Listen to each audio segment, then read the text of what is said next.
Yeah, I'm sure about it. Yeah, okay. So then it also has a linkage. You can check for it after our class, right?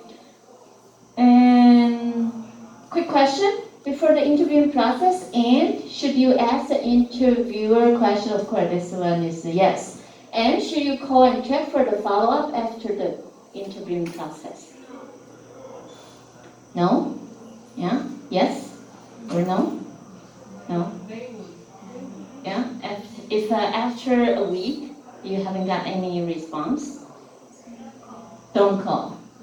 Yeah? Maybe they send the confirmation letter to someone else. Yeah, there's one strategy. Yeah, like toward to the end of the, if at that time January, like during that period, actually you're applying for different job positions, right, for different companies, and then if this position you like it, and then actually toward to the end of the interview process, you can also check with the interviewer. So how much time are you going to process, or how much time I will get the response from you? Yeah. So probably they will let you know about a week or so, then they'll make the final decision. And I think you can also inform them a little bit, like kind of, I think it's everybody knows currently you are looking for, different job opportunity, and then if that is true, you are waiting for some other company you have to reply them, either you take the job offer or not. I think you can be honest to inform them. Okay, so then of course they will process it a little bit more in a more efficient way, right? For example, you have only 3 days to reply to the other company, but then you prefer, if they give you the offer, you prefer to take this job position. You just tell them, right? So that is a approach. Yeah, it works then. All right. So now resume. Okay, it's important, right? Before you apply for your job, then the resume is very important. Okay, I'm sure for some of you have your resume. Okay, here I would like to give you some examples. So your current resume, if not good enough, can make some modification. I think this is a more the sample in a modest way, right? Moderate way. Like over here, you put your name, your email address, mobile phone number, current address, or you have some permanent address, and objective, education.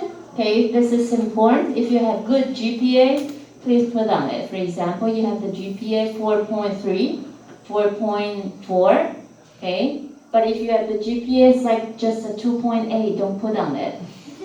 Right? Yeah. So then it has to show your strength, right? So here, and then the year you get this degree, okay? So here's your education and your relevant experience over here. For some people, they would just, kind of roughly list up like the job position and the company, right? So over here, it's better for you to put the duration that you have, and then from the most updated ones, right? Some people, they will list up from the kind of their 10 years ago. Yeah, don't do that. You have to the most updated one first, okay, right? And then here you list up like kind of the tasks or the duties that you had from that job experience. That is important. And start it from the active verb, right? And if you have some numerical data, quantitative data to show over here, that would be the best. Like kind of you have helped achieve there. That means that indicates your achievements, right? So it makes this resume more, it provides some sufficient information about yourself, right? And the skill that you have, okay, the skill could be for example, related to your programming, computer skill, or writing skill, or language skill, etc. Right? Teamwork, okay, employment. right? So this is, I like, actually for me, I like this form, right? And this is another form, yeah. You can also put your photo on it, but it's not really necessary, only if there's some country, I think they require, for the applicant to put on the photo over here, right? It's quite similar, right? Okay, so here is like the task and then what had you accomplished. Right, so not only for the resume, sometimes you also need to put some cover letter on it. Okay, so the cover letter is also a little bit addressed for your goal, from this job position. Okay, so there's some key points over here. Okay, then I think you can check for it. But don't repeat everything in your resume, okay, in this cover letter. This cover letter is that in general you address a little bit for your interest in this job position is because of you have some certain background, sort of, okay, in a more kind of concise way, right? So there's also some tips for you to write a good cover letter. And try to limit the number of sentences by using I. Started from I, all right? Yeah, so that is the cover letter. This is also important. And here I would like to show you this last video. Yeah, 2 minutes. Give me 2 minutes. How to write a great resume and cover letter. Yeah, this is it provides good information here. Oops.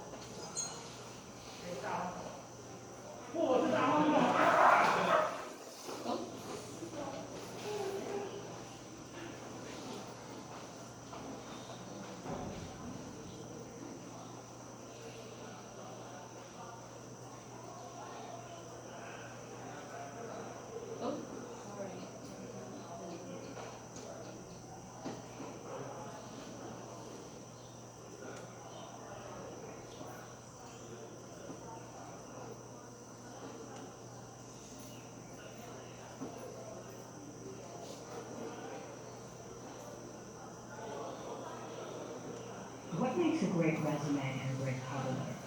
What's important to know is that these are marketing documents. It's also important to know that the average employer now takes up only about 7 seconds. So they're not reading these resumes, they're skimming these resumes. So they need to know right off the bat how you add value. So here's a great example of a recent alum's resume. It's 1 page, although 2 pages would be fine. Person has their contact information. They are then listing their education, although it's possible to put the education at the bottom. You need to ask yourself, is my education that's more marketable, or is it my experience? This is also a good resume because rather than just a mini job description in the experience section, this former student is using what we call accomplishment statements to describe his experience. Basically 3 criteria. You want to begin with a nice strong action verb. And in our resume writing handout, we have a list of 100 plus action verbs. Then as you write each of your sentences or phrases, you want to say to yourself, so what? Big deal. So I did that. How did I make a difference? Did I increase anything, decrease, modify, or change? So it's possible to pull out accomplishments and results. And the 3rd criteria would be to quantify information.